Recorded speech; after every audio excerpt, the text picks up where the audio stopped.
pikiran jadi tenang. Kalau sudah pikiran tenang apa? Pikiran tenang, terbuka segala pengetahuan, maka spiritualitas meningkat, daya-daya rohaniah terbuka. Kita bisa melihat, mendengar, merasakan, mencium. Maksudnya apa? Memahami segala sesuatu tanpa dunia, tanpa bantuan panca indera. Tidak cuma dunia yang kelihatan, juga dunia yang tidak kelihatan. Jadi melampaui materi, melampaui panca indera. Nah, itu kalau dapat cahayanya Allah. Akalnya sudah nggak terbatas pada yang kelihatan lagi, tapi sudah bisa menjangkau yang tidak kelihatan. Oh, banyak yang tidak kelihatan itu. Nggak cuma jin, setan, dan lain-lain. Masa depan juga tidak kelihatan. Yang disembunyikan orang juga tidak kelihatan.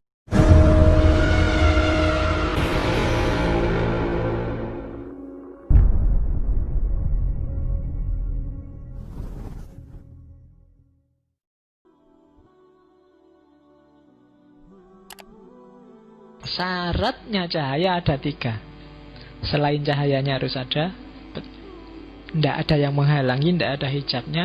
Dan yang ketiga, ada aktivitas, ada isyrok. Jadi kalau ada cahaya pasti Allah itu Nurul Anwar, dia selalu bercahaya, dia selalu mencahayaimu. Cuma yang kedua ini yang agak berat, harus tidak ada penghalangnya. Yang menghalangi cahaya apa? Kegelapan. Kegelapan itu kebinatangan, nafsu syahwat, ego, keakuan.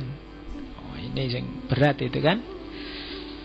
Kalau nafsu binatang yang jahat, yang sadis mungkin kamu enggak lah. Syahwat kadang-kadang muncul, kadang-kadang ego juga gitu. Kalau keakuan itu yang agak berat. Aku itu kan, kamu kan selalu masih gampang dibohongi oleh keakuan. Masih suka selfie di Facebook, masih suka, itu kan keakuan kan? Itu keakuan. Tiba-tiba pamer nasihat di Facebook, wah, semua yang, oh itu yang like itu ada 40 lebih loh Pak. Wah itu aku kan, lagi-lagi aku. Susah. Godaan mungkin yang muda-muda adalah godaan syuhro, pingin populer, pingin terkenal, pingin dianggap besar, pingin jadi orang penting. Itu masih keakuan. Itu sering jadi hijab bagi cahaya. Kamu harus pinter, kamu harus canggih, kamu harus jos, tapi jangan aku. Selalu posisikan diri bahwa aku belum bisa, aku belum ngerti, aku belum tinggi, aku belum penting. Selain dalam kerangka pembersihan diri, juga dalam kerangka bahwa kita masih harus banyak berkembang. Begitu kamu merasa aku sudah penting, aku sudah cakep, aku sudah jos, aku sudah pinter, biasanya mandek. Karena sudah. Jangan sudah, kamu harus belum. Saya sudah pinter kok Pak. Oh, itu alamat kamu mandek, tidak mau belajar lagi. Wong wis pinter. Saya sudah penting Pak, saya orang penting Pak, saya, nah, biasa gitu. Itu penghalang hijabmu dari Allah, dirimu sendiri, egomu, syahwat, nafsu, hasrat. Jangan salah, tidak ada jaminan yang rajin sholat, rajin puasa, rajin sholat malam itu bersih dari ini, dari syahwat, dari hasrat. Kadang-kadang saya ingin jadi wali Pak, poso, wiritan, sholat malam. Yang menghalangi apa? Hasratmu, ambisimu untuk jadi wali, kuwi yang jadi hijabmu dari Allah. Ya kan? Enak kelihatannya kalau jadi wali itu Pak, ngerti apa-apa, karamat, bisa jalan di atas air Pak, bisa kan, pikiranmu kan ngono. Kalau ada orang kesurupan iso nambani Pak. Kalau ada orang ya kan ambisimu kan gitu. Ndak, bukan itu wali. Satu ketika Abu Yazid Bustami dipuji sama muridnya. Wah, guru, sampean ini orang top pokoknya, lelaki sejati, jos. Wah, buktinya apa? Loh, sampean bisa jalan di atas air deh. Jawabannya apa itu? Kalau cuma jalan di atas air, kayu, balok mbok lempar ke air juga bisa nyebrang, air nggak tenggelam. Nah, muridnya muji lagi, loh tapi sampean bisa jalan di atas angin, bisa terbang. Jawab Abu Yazid, burung juga bisa terbang. Mbok padak ki aku roh burung kok. Kalau cuma dari itunya loh ya. Kalau kamu sebut keramat hanya dari bisa terbang, burung juga bisa terbang. Ya kan?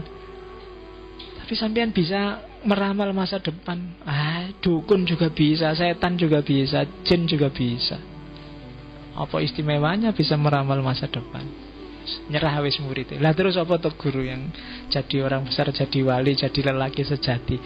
Lelaki sejati adalah orang bisa menaklukkan hawa nafsunya karena Allah dan demi Allah dan untuk Allah.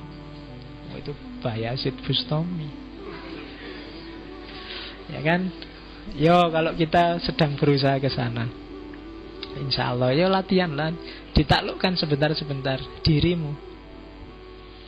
Saya dulu pernah dikasih amalan ritual yang apa tuh maksudnya tidak jelas, tapi yo dijalanin aja dan mungkin ketemu. Tiba-tiba ya salah seorang guru-guru biasanya, Faiz, sekarang tak perintahkan 40 hari ke depan sholatlah maghrib di masjid dan jangan turun dari masjid sebelum selesai sholat isya. Itu tidak nyambung pikiran, hubungannya apa, tapi dijalanin aja. Mereka lebih tahu kondisi spiritualitas kita. Tapi kan akhirnya kan nunggu isya itu kan nggak mungkin kan nunggu isya sambil ngerokok remi apa-apa wong ning masjid. Lah ya kan? Akhirnya paling ndak ya ngaji, baca-baca apa, wiritan apa, bawa-bawa buku untuk baca. Dan setelah 40 hari terasa akibatnya. Paling ndak menaklukkan hasratku. Karena biasanya kan antara maghrib dan isya itu kan kalau ndak waktunya makan, waktunya nonton TV, enak-enak nongkrong, enak-enak kan gitu. Oh itu riyadhah. Para sufis sering ngasih advice muridnya seperti itu. Nggak paham kita, tapi jalanin aja. Manfaatnya ketemu belakangan. Oke, nggak usah tak lanjutkan cerita tentang aku, nggak penting. Oke, yang ketiga, harus isyraq. Kamu harus jernih, tapi kamu harus bisa merayu yang punya cahaya untuk memancarkan cahayanya padamu. Itu yang disebut riyadhah. Itu yang disebut mujahadah. Rayu Allah. Rajin ya kamu, istiqomah ya kamu, tekun ya kamu. Kalau kamu mendekat selangkah, kan ada itu hadis qudsi, Allah akan mendekat 10 langkah. Riyadhahmu cuma 10%, Allah akan mendekat padamu 100%. Itu dalam rangka apa? Isyraq. Biar Allah melimpahkan cahayanya. Kan kita yakin kalau Allah itu alim, tahu segalanya. Allah itu qadir, mampu segalanya. Nah, zat yang tahu segalanya dan mampu segalanya ini harus ridho pada kita dan kita mendapatkan cahayanya. Itu yang dilakukan oleh para sufi. Jadi ini jalur yang sama sekali berbeda dengan jalurnya para filosof, khususnya filosof barat yang tak jelasin kemarin. Karena itu filsafat ini selain disebut isyraqiyah kan sering disebut masyrikiyah, filsafat timur. Kenapa? Karena cahaya munculnya selalu dari timur. Tidak ada urusan arah. Filsafat timur itu bukan filsafat dunia timur, apa filsafat Jawa timur, apa Indonesia timur. Filsafat ketimuran. Ketimuran itu maksudnya filsafat cahaya. Kenapa? Cahaya munculnya dari timur. Apa sih filsafat cahaya itu? Filsafat pembersihan diri untuk menjangkau pengetahuan di balik yang sekedar fisik. Itu yang dimaksud filsafat timur. Nanti kamu ketemu jago-jago filsafat timur, nggak cuma di Islam. Ketemu Tao, ketemu Konghucu, ketemu Buddha, ketemu selalu nadanya nggak akan jauh dari ini. Itu cirinya di timur. Jadi dari timur kamu ketemu cahaya, dari barat kamu ketemu materi. Biasanya gayanya seperti itu. Sama-sama penting, saling mendukung. Tapi hari ini kita banyak kehilangan timur, terlalu banyak baratnya. Jadi ada cahaya. Kalau ini nggak perlu kamu tanyakan, pasti ada cahaya. Sudah ada karena memang sejak azali. Yang kedua, tidak ada penghalang, tidak ada hijab. Dan yang ketiga, ada isyraq. Ini yang Allah ridho untuk mencahayai kita. Sebenarnya rumusnya sederhana. Gimana caranya Allah ridho pada kita? Selain riyadhah, kita juga harus ridho pada Allah. Dalam hidup ini yang paling susah itu kita meridhoi Allah. Radhiyallahu anhum wa radu anhu. Radhiyallahu anhum itu ya, kita juga harus ridho pada Allah. Kita kan sering komplain pada Allah, Indonesia ini kok rusuh terus ya, padahal tiap hari berdoa. Gusti Allah itu tidak suka ya sama orang Indonesia. Nah ini komplain kan. Orang-orang kok podo enak-enak, aku kok sumpek dewe, ini gimana ya? Ini ridho. Teman-temanku kok cepet lulus, aku skripsi nggak selesai-selesai. Tiap hari sudah berdoa, jangan-jangan Allah sentimen sama aku. Ya kan, kita sering komplain gitu kan. Kita sering nggak ridho pada Allah. Jalan paling gampang untuk dapat ridhonya Allah, kita ridho dulu pada Allah. Kita protes terus sih, kita bikin rancangan sendiri, nggak terima sama rancangannya Allah. Kita punya harapan macam-macam, nggak terima sama skenarionya Allah. Dikasih kulit bagus-bagus, diputihkan. Dikasih rambut bagus-bagus, dikeriting, dilurus, ngentek-ngentek ke energi. Kita sering kayak gitu kan. Jadi ridho dulu pada Allah, Allah akan mencahayai kita, Allah akan ridho pada kita. Terus kenapa kalau sudah dapat cahayanya Allah, dapat anugerah cahaya dari Allah, dapat pengetahuan? Itu kalau di Surawardi, yang pertama kalau kita dapat pengetahuan, sakinah. Pikiran kita akan jadi tenang. Kalau kamu masih suka keburu-buru, suka galau, suka bete, sakitnya ada di sini dan di mana-mana, nggak tenang kan, itu berarti kita sedang kekurangan cahaya.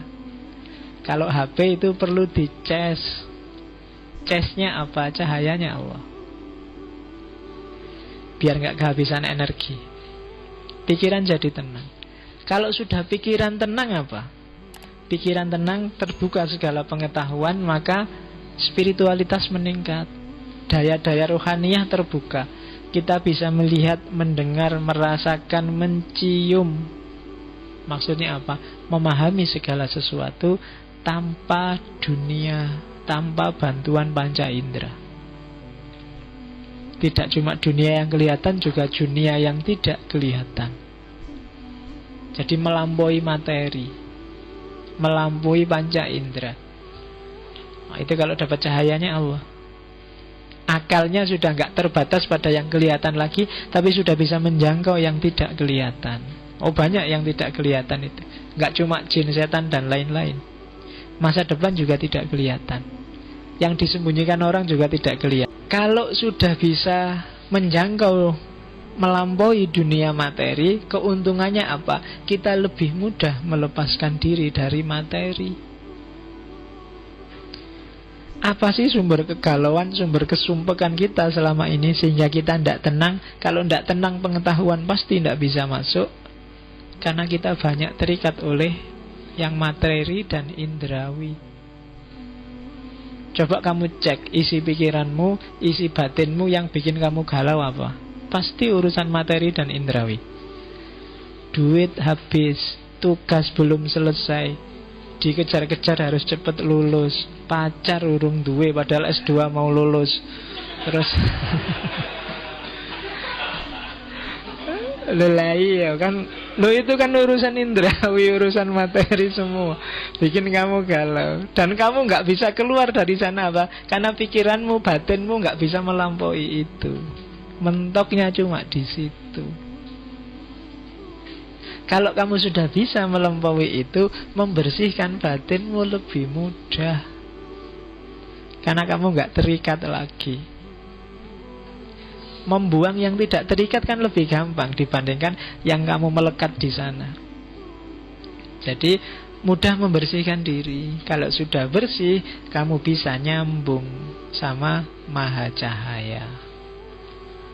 Jadi kalau timur untuk dapat pengetahuan tidak agresif, tapi reseptif. Kalau barat harus keluar dari dirinya. Kalau orang timur masuk ke dalam dirinya, bersih-bersih, terus dia akan dapat limpahan.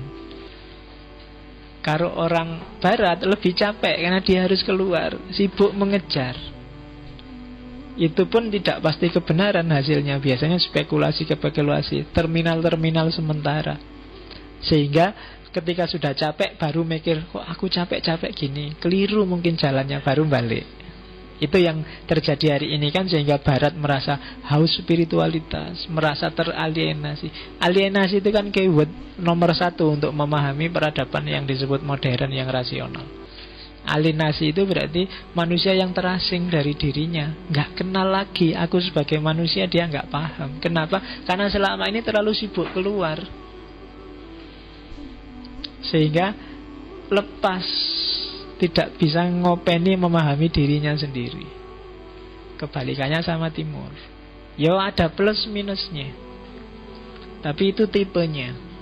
Kalau kita orang timur biasanya harusnya lebih mudah menangkap hikmah masyriqiyah dibandingkan hikmah barat untuk dipraktekkan loh ya.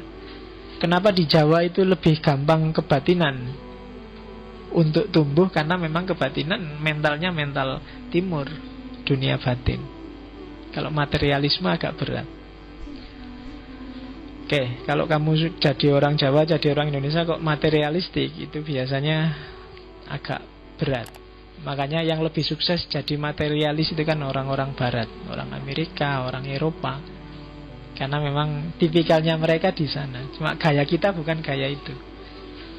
Kita bisa jaya dulu, itu timur itu kan jaya, peradaban Mesir, peradaban India, peradaban Cina kuno. Tapi dahsyatnya di dunia kebatinan ketimuran. Silahkan kamu baca seperti apa memanfaatkan dunia batin untuk memajukan peradaban khas Cina, khas Mesir, khas Persia. Oke, jadi kalau sudah dapat pengetahuan, pikiran tenang. Kalau pikiran tenang bisa mencapai spiritualitas, melampaui dunia materi. Kalau sudah bisa melampaui dunia materi, bisa lebih cepat membersihkan diri. Kalau bisa cepat membersihkan diri, kita bisa wusul, kita bisa ittisol, bisa lebih nyambung lagi sama Allah, bisa lebih mesra lagi sama Allah. Selama ini kita masih formalitas ketemu Allah, masih kayak mahasiswa masuk kelas hanya karena absen. Ya kan, yang penting absen wis beres, yang penting tanda tangan. Jadi sembayang itu kan kayak kamu absen gitu aja kan. Pokoknya isya, subuh, zuhur, asar, maghrib, selesai. Tugasnya kan itu. Jadi standar. Mungkin kalau aku yang jadi Allah wis bosen nonton awakmu, wis ngono terus. Ndak berkembang. Oke. Indikatornya apa sih sudah mencapai pengetahuan itu? Kalau di Suhrawardi, yang pertama sakinah tadi, ketenangan, kan? Kemudian yang kedua, ya kalau di Allah itu kan yang punya ketenangan itu orang-orang mukmin. Ala bi dzikrillah tatmainnul qulub, alladzina amanu wa tatma'innu qulubuhum bi dzikrillah, ala bi dzikrillah tatma'innul qulub. Jadi pemilik sakinah, orang yang dibukakan cahaya ketenangan, itu adalah orang-orang yang beriman. Orang yang beriman itu apa sih? Orang yang selalu zikir. Zikir itu bukan yang kemana-mana bawa tasbih loh ya. Orang yang kemana-mana membawa Allah dalam hatinya dan pikirannya, itu zikir. Orang yang kayak gini punya kans paling besar untuk mendapatkan cahayanya Allah. Dan di antara karomahnya Suhrawardi, kata sahabat-sahabatnya adalah Suhrawardi sudah mencapai level karomah, apapun yang dia inginkan akan terwujud. Itu Suhrawardi. Kenapa? Ya karena dia kemana-mana selalu membawa Allah. Cuma karena dia makomnya sufi, meskipun punya karomah kayak gini ya ndak sakar PDW terus pingin makan apa, pingin lah itu nek kowe kan ngono. Iya. Pingin HP baru, ting HP-nya baru, pingin kan gitu, bayanganmu kan ngono. Makanya kamu nggak dapat karomah yang semacam itu karena gawat. Begitu kamu dapat itu wis ciloko, mesti kan pakai sakarepmu dhewe. Kalau levelnya Surawardi meskipun punya itu ya dia nggak nyak-nyakan terus dipakai sakarepe dhewe kayak gitu. Pingin punya rumah besar, pingin punya istri cantik, pingin mesti kamu minta gitu terus kan. Dan itu disimbolkan dalam kisah 1001 malam itu kan. Kisahnya Aladin itu kan itu. Setiap orang sebenarnya mimpinya punya lampu kayak Aladin. Itu sebenarnya sindiran luar biasa pada keserakahannya manusia. Kamu kan seneng kalau punya lampu Aladin, tinggal digosok, jinnya datang minta apa, tinggal ngomong ting, datanglah permintaanmu kan. Kamu mimpinya punya itu kan, jadi punya 3 itu terus karepmu gitu. Itu sebenarnya sindiran. Jadi 1001 malam ini kan isinya sindiran-sindiran, sama kayak Centini, isinya sindiran-sindiran terhadap Muslim Jawa awal yang agak formalitas. Oke. Ya mukminnya bukan sembarang mukmin yang selalu zikir pada Allah. Orang yang mukmin sejati kalau di hadis itu kan orang yang hati-hati, pikirannya tajam, dan firasatnya nyambung. Makanya ada hadis yang bilang hati-hatilah terhadap firasatnya orang mukmin, sebab dia melihat dengan cahaya Tuhannya. Jadi orang mukmin yang sejati itu kalau ngomong ya Allah jadi mulutnya, kalau jalan Allah jadi kakinya, kalau bertindak Allah jadi tangannya. Kalau berfirasat, merasakan sesuatu, itu sebenarnya limpahan langsung dari Allah, informasi langsung. Nah, itu para wali Allah, para mukmin yang sejati, katanya Surawardi. Jadi kalau ada orang-orang besar, hati-hati firasatnya mereka itu tembus. Jangan sembarangan dengan orang-orang semacam ini.